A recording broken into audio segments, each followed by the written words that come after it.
Sid Rosenberg. Bring it on Tom Arnold today. I don't say this proudly, but it is what it is. I don't think I've washed my hands after I peed ever. I worked at the bee packing plant. They had so many freaking signs there about washing your hands. Although sometimes you just like, well, I'm not going to wash my hands because whatever.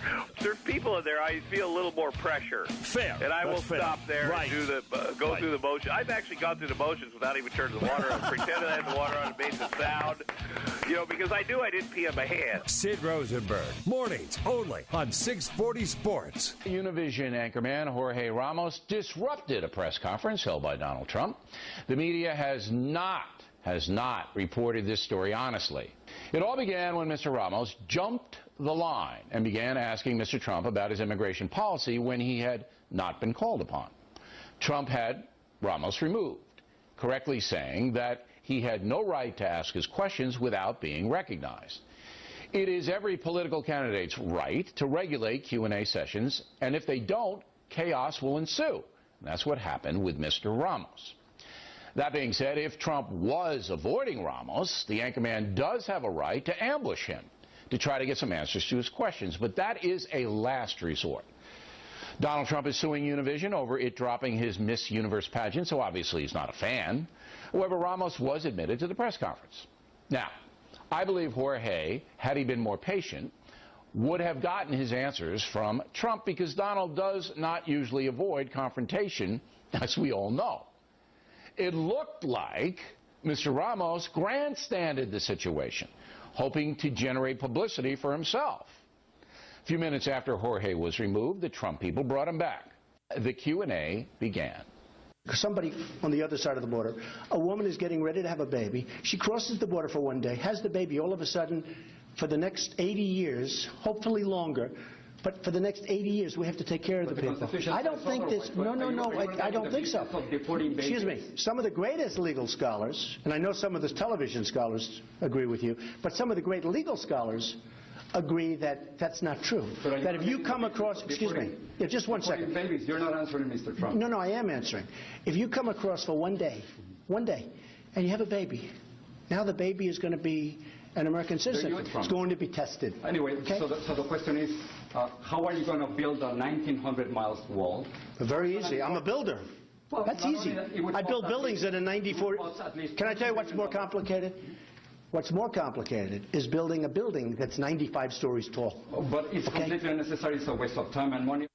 By saying the border wall is a waste of time and money, as Mr. Ramos did at the end of that soundbite, he's editorializing, not simply probing for answers. That's the key.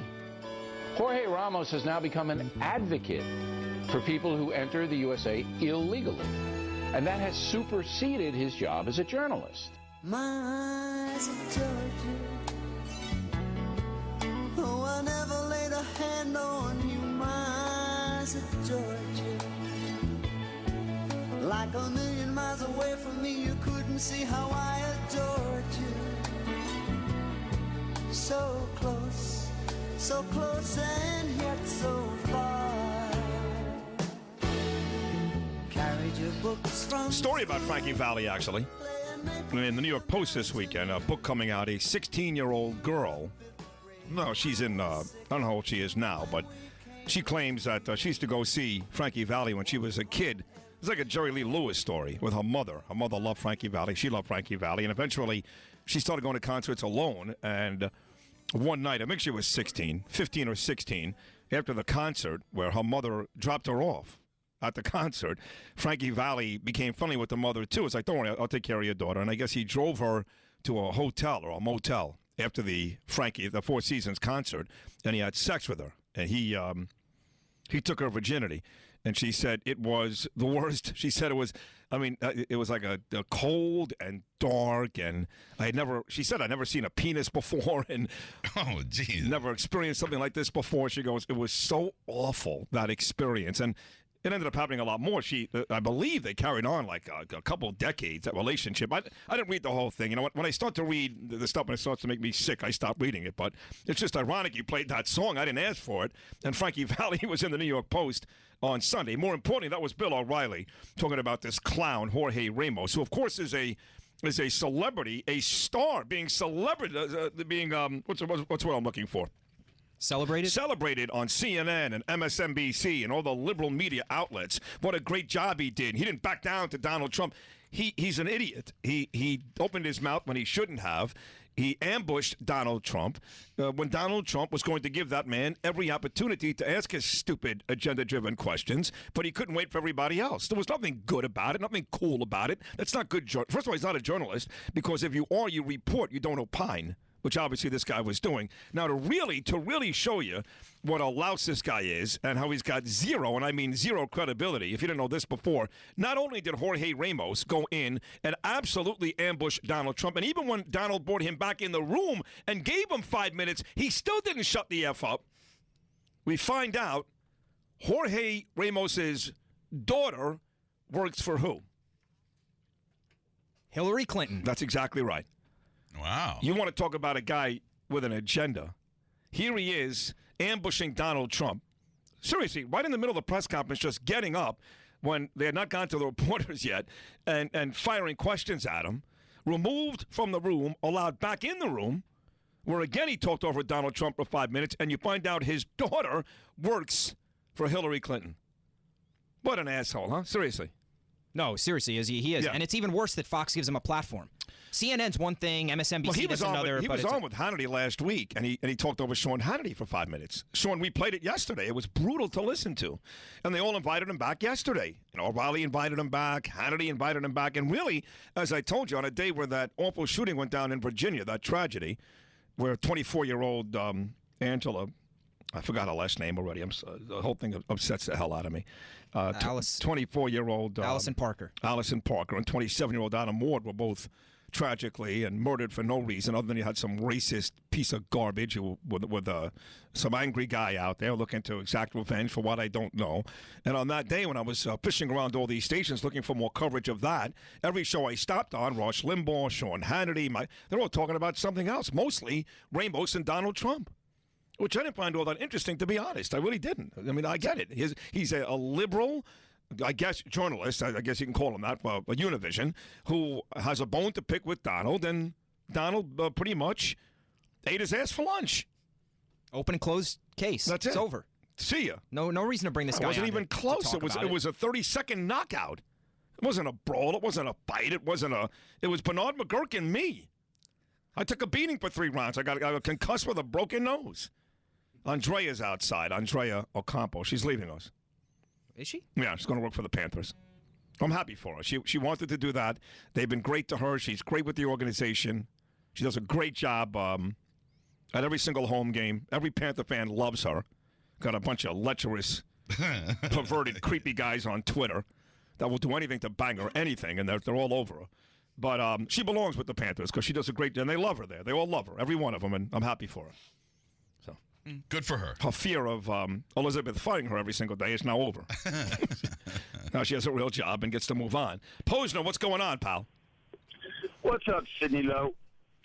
What's on your mind today? Well, first I was going to call. I'm calling about the hurricane thing, but also this political arena and what's going on here is it's such mental masturbation. I mean, we're going to have to listen to this stuff for the next 11, 12 months over and over and over again. And I know it makes for great TV and great radio. But how much can you listen to the same stuff every single day?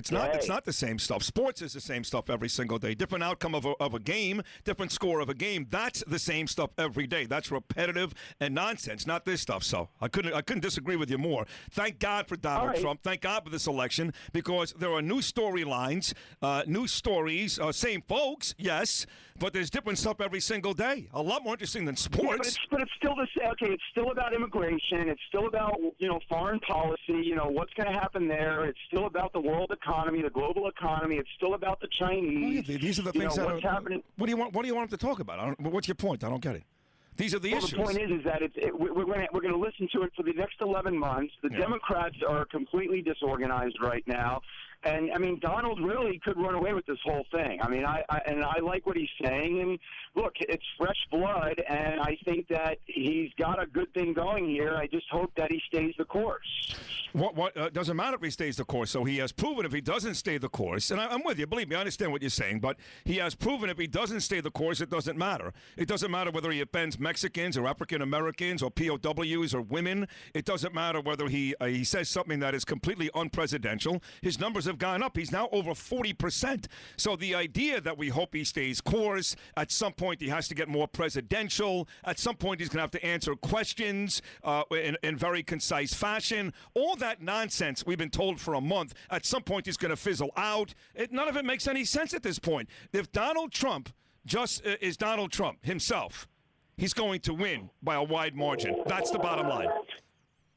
And the other thing that I don't get, when you say he's got to get more presidential, I mean, I think that at this point he's as presidential as anybody out there right now. I think yesterday, thanks. I know you want to talk about the hurricane, and Posner's point on the hurricane is that it's he's been here for 4 decades, and it's the same garbage every single time, and they make you all nervous. You go out, you spend $500 on supplies, and nothing happens. And he's right. I've been down here 15 of the last 19 years, and I've been through 1,000 hurricane warnings, and I got burnt once with Wilma. I wasn't here for Andrew. But the problem is, if you go through 15 and nothing happens, that 16th time could be enough to ruin your whole life. So while Posner may have been here for 4 decades, and most of the time it's basically screaming fire in a crowded movie theater, I get it. If you get burnt once, it hurts bad. So the idea of preparing and being more safe than sorry, I think, works in this case. But yes, people do say he's got to be more presidential. I thought his best moment so far in his whole campaign was the Ramos argument, because if you notice, Ramos kept talking over him and trying to get to him, and at no point did Donald Trump raise his voice. Did he tell the guy to shut up? Did he tell the guy nothing? He actually remained very respectful, tried to answer the question, even once or twice kind of joked with the guy, who's a complete asshole, and I thought the whole back and forth with Ramos was Donald Trump's shining moment. Definitely, and he even invited him back in, which was very magnanimous. He even invited him to the Jet-Giant game on Saturday. Oh, really? No. Boxies? No, I didn't. I made that up. Oh. Trump is a big I know he likes the Yankees. You'll often see him and Regis Philbin and all those guys. Oh, yeah, diehard Yankee guy. Diehard. But I'm not sure he follows. He's got to be the Giants, right? Yankees and Giants go together. Yeah, I guess. The Jets are they're low class for Donald Trump. Good point. Good point. Yeah. Very blue collar. If he was a Jet fan, he's not anymore. That's for sure. No, that's over.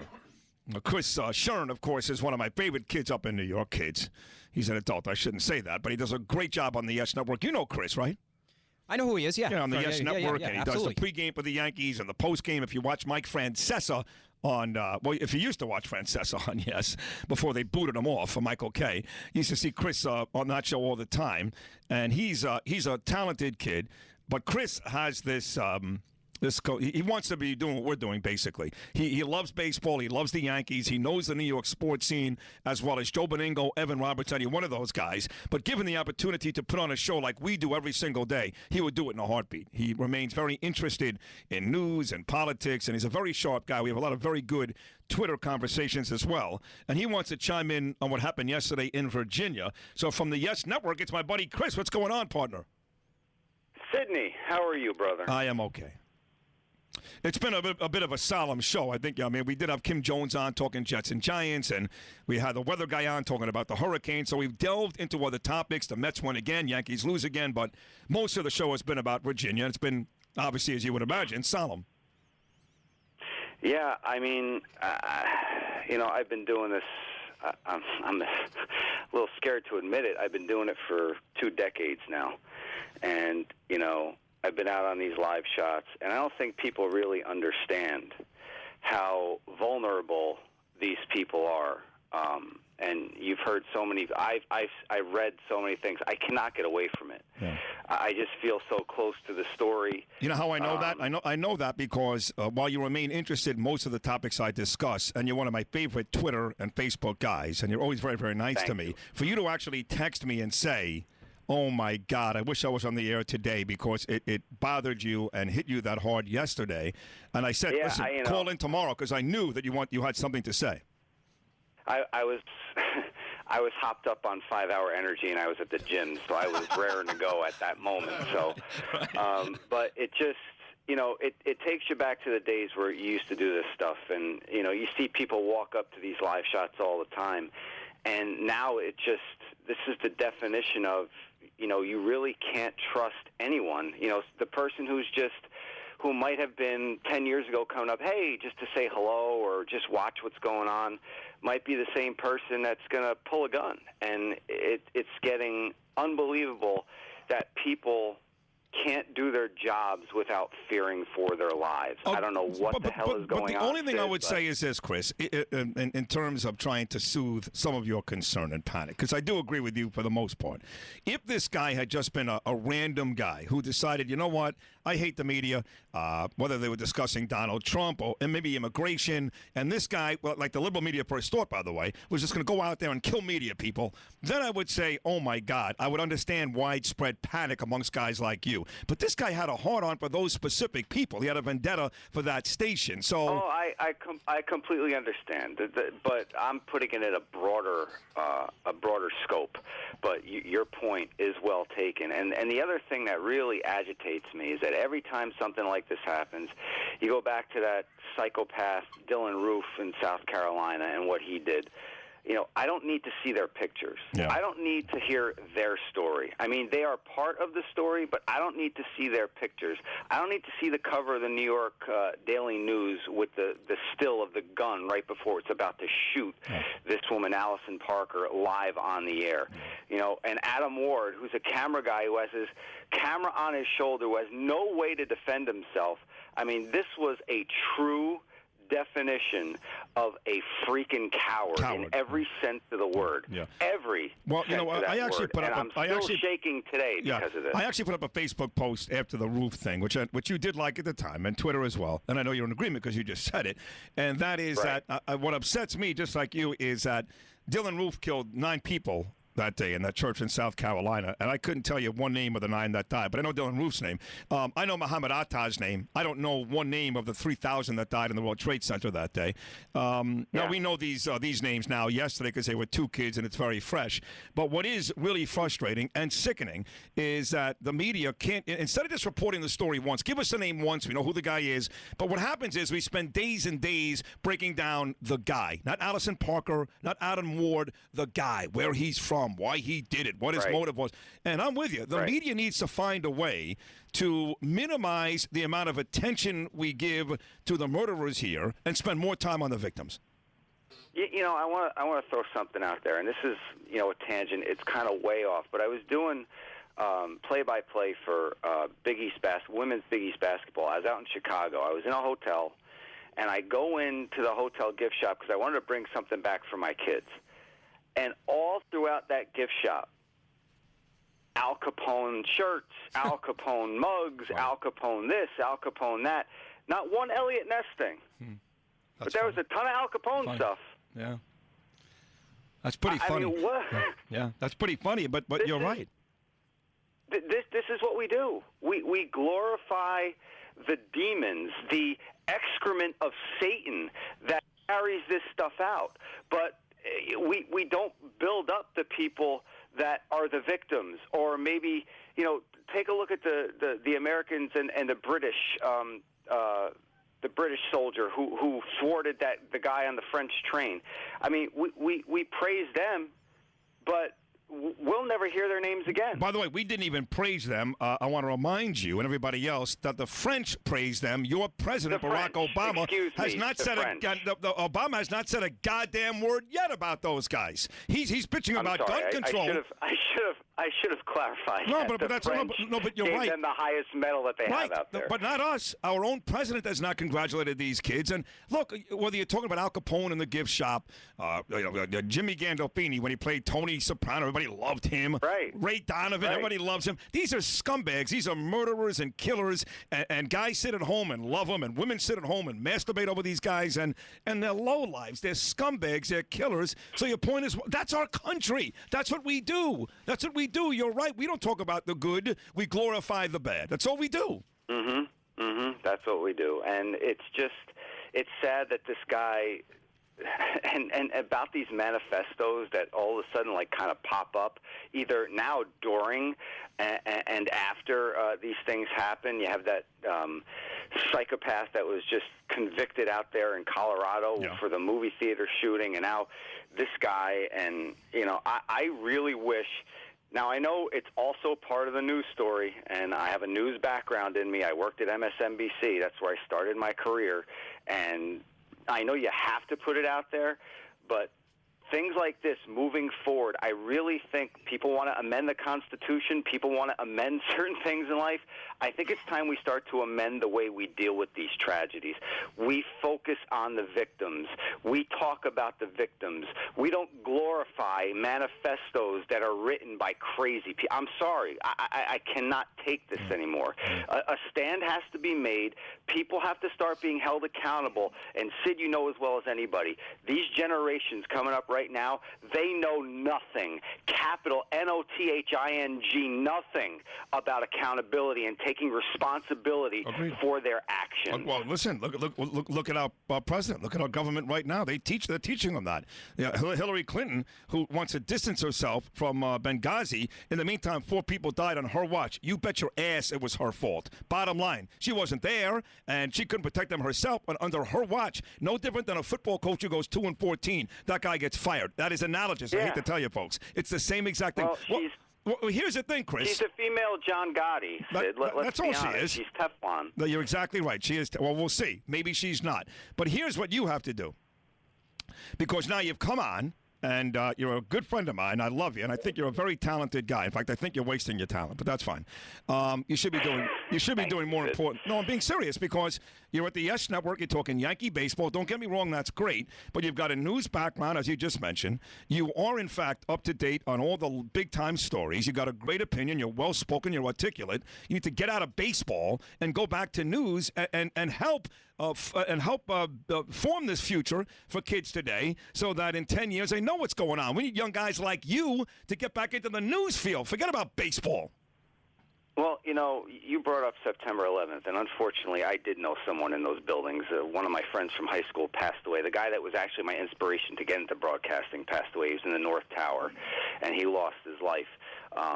But going back to September 11th, baseball, sports, it was a distraction. That's what sports is. I love it. You said it. Don't get me wrong. It is my livelihood, and it's what I live for. But when it comes down to it, Sid, sports, they're a distraction. It's great. And just like you said before I came on, to the caller right before me, you could talk all you want about. He said it's boring, this political stuff over and over and over again. And you're absolutely right. It's not the same thing over and over and over again. And these are issues that matter. Someone who struck out 3 times the night before, right, he can go out the next day and hit 3 home runs. Right. Sports is great in that if something isn't going well in your life, you could sit down for 3 hours and be entertained by your favorite team, whether they win or lose. It's just a way to go into another world for 3 hours, and that you can do. The stuff with politics and what's going on in the world today, you need to be in tune with that just as much as you are with the OPS or the defensive war of your favorite shortstop. That's right. I mean, these statistics drive me crazy. I'm not poo-pooing them at all, but exit velocity, Sid, do we really need to know how fast the ball was going when it went out of the park? It's like that scene in Major League. It was too high. Who gives a you-know-what? It's gone. No, you're right. And talking about a distraction, after 9/11, baseball really helped return us, as you know full well, to a semblance of normalcy. So I understand what baseball means and sports means, but I got to tell you, as like you, as a middle-aged guy, did I just say middle-aged guy with 2 kids? I'm sorry. I just turned 42, brother. Well, guess what? If you live till 85, and I hope you do, you're middle-aged. Yeah. Well, but 84, I should God willing. say. Right. But I can't do it. I mean, You know, people said to me, "Why aren't you on the fan this summer?" And I got to tell you, last summer was not the same for me. I spent 2 months up there, and I filled in for Joe and Evan, and I filled in for Mike Francesa, and I filled in for And you did a great job, by the way. Thank you. And believe me, if Chernoff calls me tomorrow, I will do it again. But I enjoy it less and less. Now, when I had the opportunity 2 weeks ago to do 2 shows for Geraldo at WABC, I loved it. I loved it because it was something new and exciting and important, seemingly more important than like you're talking about. And I love the Mets, and we're in first place. But there's so much going on today, so many bad things going on in this country. This country needs so much help, so much help. I can't get lost in sports 7 days a week, 24 hours a day. No, you can't. You can't because, listen, I have 2 young kids, and I see what happened yesterday, and I see the future that's shaping for them, and I don't like it. And, you know, it's not – I can't sit here and get lost in sports 24/7, 365 and have that on my conscience. I need to be in tune with everything else that's going on. I need to make a difference. I need to make a difference for them. We all need to make a difference for our kids. And you know what? If you want to call me weak for wanting a better life for my kids and a better country to grow up in, then fine. I'm the weakest person on the planet. I care about the kids that are coming up now. There's a trophy culture story on Real Sports on HBO. You could DVR it. Bernie Goldberg did a tremendous job with it. People should plaster it on their Facebook pages. These kids that get the trophy after trophy after trophy for just participation. That's when James Harrison, when he gave his son's trophies back, I was so happy with that. And people gave me some guff for having a guy give a 6- and 8-year-old's trophies back. But he's right. He's right. These kids, they go through life. All they get is rewarded. They have no idea what losing means. Some places don't even keep score, Sid. Yeah. This is what's all these things lining up. And I know I go off on tangents. This is what I do, and this is why my podcast, people are like, where the hell is he going now? But I can't help. There's so many things. My brain but let me tell you, what you just said speaks to something very important, which is this country expects to treat everybody the same. I fight with people in my business all the time. You know, well, you get the same amount of money for an appearance as this guy does, and I go, no. Dan Marino makes more money than the offensive lineman because Dan Marino is better and more important. And guess what? There are kids in certain things that are better. There are guys in my business that are not nearly as good as me. There are very few that are better. It's okay to celebrate greatness. We stopped doing that in this country. We want everybody to feel equal, everybody to feel as if they're appreciated. Bull crap. There's nothing wrong with celebrating greatness and making other people feel like they're not as great. Maybe it'll make them work a little harder. Right. You know, I grind every day. I'm at Yes. I love where I am. I love the people I work with. But it's a grind. You know, there's always going to be somebody coming up after you. And if you hear squeaking in the background, that's my stupid dog with his toy. But there's always going to be people coming up behind you that are hungry, that want your job. And you have to. Nothing is going to be handed to me. I'm well aware of that. I've worked for everything my entire career. I didn't get to Yes on the air. I made that come. I made that happen. Mike and Chris were coming on, and I think it was you. And if I'm not mistaken, you and someone else. Maybe it was. Yeah, or Joe. Didn't you and Joe do the 10-1? Yeah, no, it was me. Back in like the. Yes, when Yes started, it was me and Jody, and then me and Beningo. Yes. See, so it's your fault that I'm on the air right now. And let me explain that to you. Yeah. I'm going to tell you right now. Yeah. When you and Jody or you and Joe are coming on or going off the air, you would make Mike and Chris be late. Yes. So we would be sitting on that stupid still of their faces for almost 2 minutes while we waited for Minko to get ready for the update. That's right. Because So I went to my boss, who was Jeff Green at the time, and I said, hey, why don't we do something? It doesn't have to be on camera. I could just do something voiceover. But then I went to my boss, his boss, Woody Fryman, and Woody said, you know what, put it on tape. Let me see what you have. Right. And I did it, and he said, do it, and the rest is history. Wow. But see, Sid, how about it's that? Your fault. Well, It's hey, by the all way, your fault. no, So you if can anybody blame. has any problem with me being on the air, direct your complaints to Sidney Arthur Rosenberg. You know, it's funny. I got to run, but it's a great story. But the person you really need to blame is one of your old partners there, Susan Waldman, because if, in fact, Susan Waldman did not leave the Fan to go work for Yes voluntarily, I never would have gotten the midday job. I only got that job because she bolted for Yes, and I took her position. See, now I have to thank her. Sid, it's always a blast. You got to get back on the podcast soon. We miss you. I'd love to come back and continue the good work. You were great again today. You should come on more often. Thank you. You be well, okay? Thanks, Sid. I will, man. You too. Excellent job. That's Chris Shern over at the Yes Network. I love that kid. He's not a kid. He's in his 40s. He's got kids and all that. He's a smart guy. And he likes to check in. He listens to us every now and then on the stream from New York, like tons of other people do. I'm amazed. I'm not really amazed anymore. I was amazed at one point, but I'm still somewhat surprised the amount of listeners we get every single day in New York that are in this business, that are in the business. It's how the. I feel like there's a larger audience than when it was the QAM days. Am I wrong? I think so. And a lot of reason for that is the content. Right, because we're able to. We brought the content. Right. We're able to talk about Donald Trump. Chris Jones. No micromanaging. Right. Well, the Hurricanes are going to play Duke this weekend. Anyway, 888-640-9385. 888-640-9385. We're coming right back right after this. It's Sid Rosenberg. Online, on your mobile device, on your radio, right now. 640 Sports.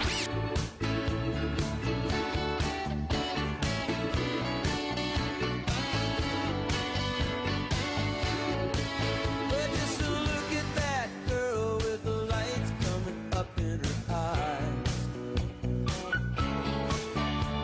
She's got to be somebody's baby. She must be somebody's baby. All the guys on the corner stand back and let her walk on by. She's got to be somebody's baby. She must be somebody's baby. She's got to be somebody's baby. She's so fine. She's probably somebody's only light. Gonna shine tonight.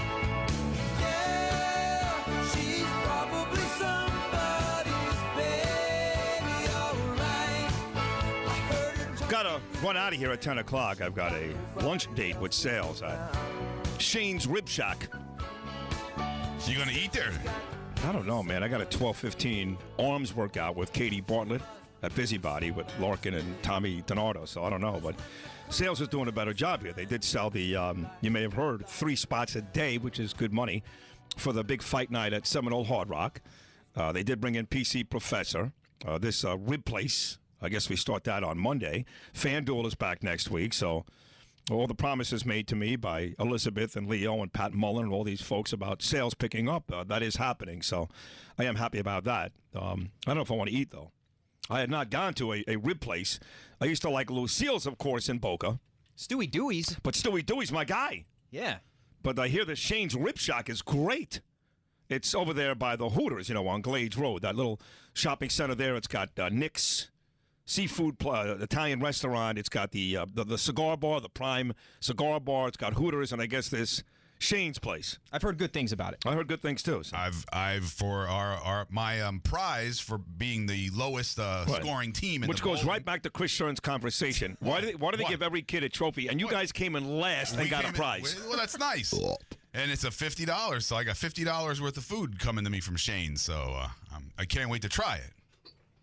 Yeah. Well. Yeah. But of course, if I become the spokesperson for them, you're not going to pay anyway. Well, that would be nice, but so you can give that $50 certificate to somebody else as a gift. Wow. And look like a real good guy. So I can go in there once it becomes our account and I can eat free all the time? Maybe not you. Not me? Yeah. Why not me? I don't know. Then who? Me? Him. Well, you, yes. Well, you're my guy. Well, you mentioned me. Now, you're part of the show. Now you're backing off. No, the show is Sid, Steve, and Eric. Yeah, but Eric will walk in and eat like 4 plates of ribs. Right. They don't want That's that. the problem with you is Piece of cornbread they'll give you. Eat too much. No. Yeah. No. You don't know how to control yourself. Come on. Every time I went to Stewie Dewey's, I was well behaved. Yeah. Why wouldn't you be? It cost me $40 for 2 barbecue sandwiches. And then, of course, he went to the meatball room that one time when we started with those guys. That's long over. Right. And all you did was bitch and complain they didn't have enough food that first day. Well, that first free lunch. You had one pizza pie and like 6 pieces of calamari. That was it. A 10-inch margarita. Right. Well, if that was, considered rolling out the red carpet and trying terrible. to impress, I agree. They fell terrible. Oh, was it bad? You think Michael Jordan's clutch? Was that Louis? He's a nice guy. I like Louis. But yeah, that day he was like, hey, how about those Giants? I think Michael Jordan's clutch. I'm like, listen, I want to have the pizza and get out of here. I don't like these things. I don't like these things. I do them because... I see you guys all dressed up for it. This is what I wear. Shut up.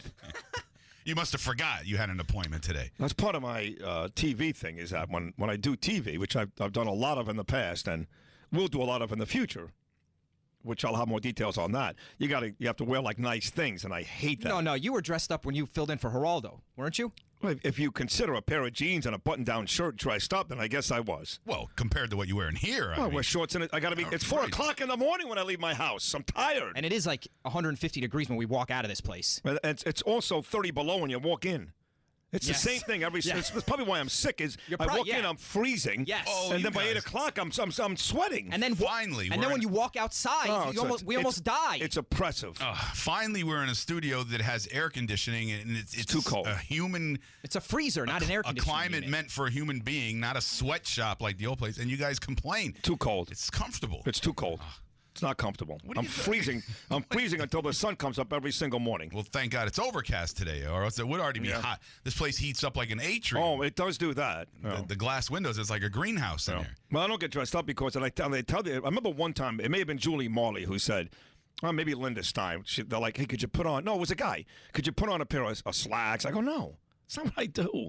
Why would I do that? It's not what I do. It's a business meeting. No. You're wearing gym shorts and a T-shirt. And what do I wear to work every single day? Gym shorts and a T-shirt. Why? And people listen to this show because they love me. Right. What is the difference what I'm wearing? This is what I wear. For the radio, no problem. But now you're going to be sitting in front of a respectable businessman. You're going to be representing Palm Beach Broadcasting. Am I going to the UN? This is a rib place in Boca. What are you talking about? You're hiring Sid. This is Sid. This is what you know this show this is what you get, yeah. that is amazingly popular. The reason why you want to spend money and advertise here. Yes. This is what I am every single day. I'm not a suit and tie guy. I'm not even a slacks and button down guy. So it makes no sense to me. I even told guys before in the past when I do TV, why would you want me to dress? I gained my popularity through radio, not television. We know that. So the radio Sid is the Sid everybody wants.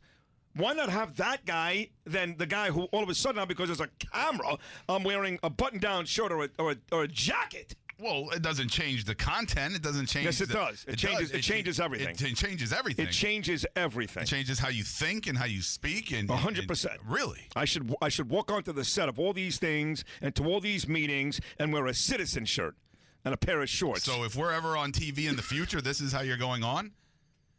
Don't worry about me, okay? Well, the Citizen shirt, that's a good idea, though. I actually got a text just now from Pat Mullen, our fearless leader in sales, who has done a good job. And if he didn't, believe me, I tell you, I'd say right to his face, he sucks. I don't care. I'm sick of not making money. He's done a good job. And he cares, which means a lot to me. And he said shorts are fine. So how about that, dick face? See, it's casual Friday anyway. Well, these people, they don't stand up to you. They just need to tell you, wear a nice pair of slacks and a nice button-down shirt like you would in New York. But I don't wear that. Oh, I do. Yes, that is true. In New York, I did. So you dress to impress for New York. But let me be honest. The only reason why I did it even in New York was because of Danielle. I was not going to do that. And let me just tell you that if you saw the pictures on Twitter and Facebook of those two shows, my co-host, Bernard McGurk, looked like a homeless guy. Yes, he did. See? Yeah. So, and how does that look? And Curtis Sliwa walks in still wearing his beret and his red Guardian Angel jacket. Nobody up there gets dialed up. Imus has a pair of, 50-year-old Levi's and a gun and a cowboy hat. So I was the only guy. I swear to God, Ron Kuby for 2 days had Woodstock T-shirts and old jeans. I was the only guy who looked good. And there was no reason for it. And I just don't, it's not me. It's you're hiring Sid. Sid's great like this. And then, you put a suit on me or something, I get all, tense. No, I didn't know it changed your mindset. I'm sorry. Well, how do you feel? How do I feel in a suit? Yeah. I feel a little stiff, I've only seen rigid. you once when your dad, God rest his soul, passed away. And you seem very rigid. You seem uncomfortable. Yes, You're playing with your neck all the time. It is uncomfortable. Now wait. He's obviously gone suit shopping because Yes. he's getting married. You got to get your Right. that whole neck But he's thing gonna be redone he's going to and- be really uncomfortable. Yeah, I mean, but it's got to be custom made, right? Well, I'm wearing Vera Wang, if you must. So if you must know. You're and, such a wuss. I'm Vera very Wang. proud to say that because that's the same name I hear on Yes, no, it's a big Fashion deal. Police. It's a big and deal. stuff. I will tell you that And it fits much better. I'm sure it does. Well, if this TV thing comes to fruition, you will wear that.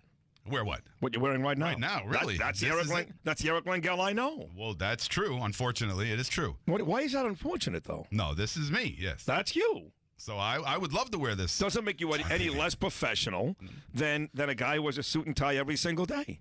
It doesn't. Well, I see the intern for KVJ. He's in a full suit every day. And he looks like a retard.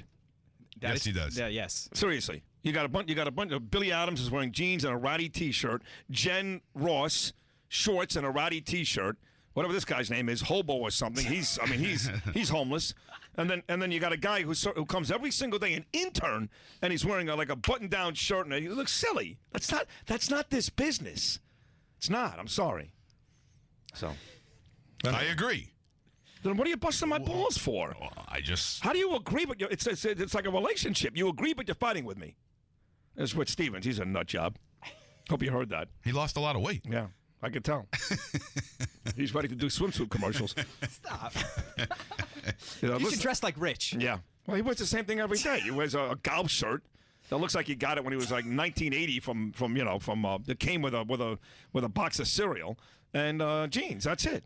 Not even. He wears like baggy, like these old, like kind of OP, like kind of a it's surfer. terrible. He's got the socks. The socks that come up to the middle of his calves, you know. Right.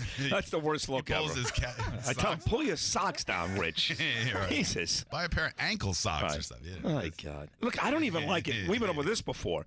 I think, this is just my opinion, that a guy never looks worse than coming off the golf course.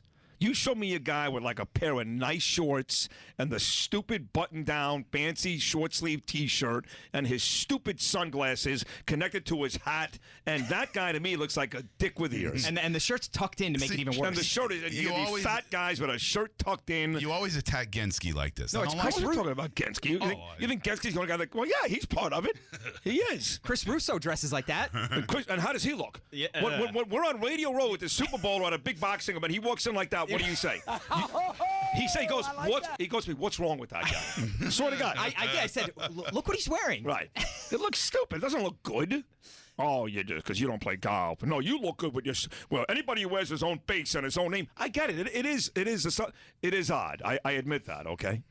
But I've come to the quick realization after years and years of doing this thing that the only person that's ever going to promote me, unfortunately, is me. So the days of asking for $2,000 billboards on I-95, or God forbid a television commercial or a spot in the Sun Sentinel, those days are over. So I get made fun of all the time for wearing my own face and my own name on my body. But I guess what? There's no better marketing Sid Rosenberg than Sid Rosenberg.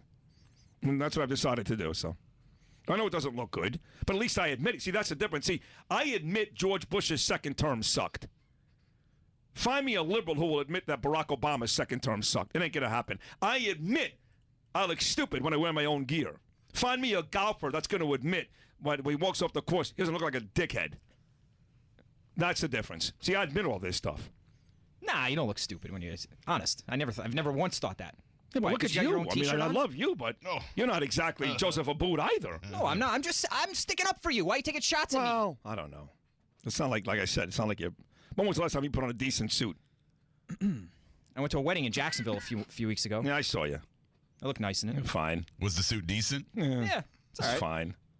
Got it at Macy's a couple years ago. When was the last time you showed up at work on a daily basis, not the movie theater, with like slacks and a button-down shirt? And No, never. Never. I mean, as long as I've known you, it's been, you don't shave. Your hair's a mess unless your mother cuts it, which is odd to begin with. Stop. And you wear, Met T-shirts and shorts that don't match. And I love you. Don't get me. No, you never match. The gray in here, check, is this gray shorts. That's the match. You never match. Ever. Ever. Not that I do every day either, but I do try. No, I try. No, you definitely get to. You dress in the dark. Well, you're Vinny Testaverde. Well, You can't tell the I do. difference. There are many times in the morning where I'm just pulling out shirts. Right. And I'll go home and there's like four shirts unfolded just laying there. I'm like, where are they? Oh, that was this morning. Yeah. Right. Mets, Jets. I can't even imagine. What do you do in the morning when you get ready? Over there, you. Well, I color coordinate. Can't you tell? I mean, no. What color shorts you wearing today? I have camo on. With a blue shirt. Yes, Yeah. it works. You don't want any match either. Always. And clean white shoes, very white shoes. Yeah, that I hate. God, I hate that. Please scuff them up just a little. Nothing. Look, you look so white. You look clean. like a gay Yvonne Lendl. That's what you look like. Are you working out in those Lendl. camouflage shorts? No, I am not. Are you okay, all right. I have to go get brake pads on my truck. You do understand when you get a pair of sneakers, you never buy white ever. But if Yes. you Yes, do, you do. as soon as you walk outside the place, you scuff them up No, just a you little. don't. Of course you do. Why would you do that? Because you look stupid No, with a you pair don't. of white sneakers. They're clean. That's the look. I mean, It's not the look. What's the look? Like you mowed lawns? Yeah, in a them or little something? bit. Yeah. No. Yes. Naturally, they will age and kind of get crinkled up. Yours never do. I don't think you even walk outside. These are my dress shoes. I have another pair of white ones that I wear to the gym. So These those are your dress sneakers. Yes, that's correct. If I'm going to go somewhere that, is considered dressy, but not... Give me an example of a place where you would go where you would consider you have to dress dressy. Oh, well, like the Bonefish Grill. Well, I knew you were going to say that. Go to dinner. So you wear a pair of white shorts. Well, just like jeans and then these very and white... these white shoes. Very clean sneakers, clean look. I mean... Right. What, I want to look like I just came out of a little bit. A little bit. Mechanics. I'm not saying you got to grease it up to where they become black, but you got to scuff it just a little. It's like a baseball glove. Well, you got to work that mother effer in. Well, once they become broken in, then I will move these to the gym, and then I will get a new pair of white Do you ones. wait to break in the baseball glove, or when you get it, do you right away oil that baby up, throw a baseball in there? You break it in the day you acquire Right, it. but Same thing with a pair of you don't walk around with sneakers that white like your teeth. Yes, you do. You do, and you look like a moron. No, not at all. Yes, at all. I'm telling you. I'm telling you. The women like this look. The women don't like it. The girls like They this don't. look. First of all, they don't even like sneakers. Yes, they do. No, they'd rather see you in a pair of sandals or. No, not with these feet. Oh, absolutely. Well, you got nasty feet. You do. No, you hide, nasty. You got bunions and corns and hide these things. Yeah, he's got yellow toenails and. Stop! Shut up. Yeah, gang. You can fix that type of stuff. I've seen infomercials on it. No, you can't. Yes, you can. They have a product out there now. Yeah, some cream. You put a cream on it. You'd be surprised. Well, I don't have yellow toenails, so I did see one yellow toenail in New Orleans. I did. I'm not going to lie to you. Well, it's like rotting away. It's going to fall off any day. Yeah, like a fungus built up in there. I hadn't showered for a while. I was in a truck for 13 hours with Z-Mac. Yes, you were. Yes, you were. And then when he did get out of the shower, he had no clothes on. Well, I remember that. Well, like, what the F are you doing, man? He had a towel on. This is when I knew he was definitely gay. He, despite being about to marry a beautiful girl, he had a towel on. Now, the hotel room was small to begin with in New Orleans, and it was 4 guys. It was me, Eisenberg, Z-Mac, and him, 4 dudes. And he comes out of the shower with a towel on, and then, oh my God, like in the porn movies, when the really hot girl drops her towel by accident, bends over, next thing you know, she's taking it from behind.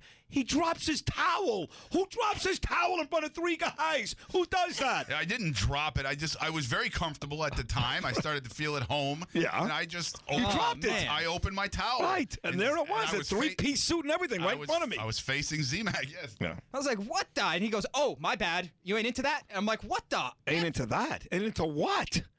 It wasn't bad, by the way. We'll give you credit for that. Well, thank you. Not bad. And it was cold in that room, too. I mean, I was facing all kinds of disadvantages. Right.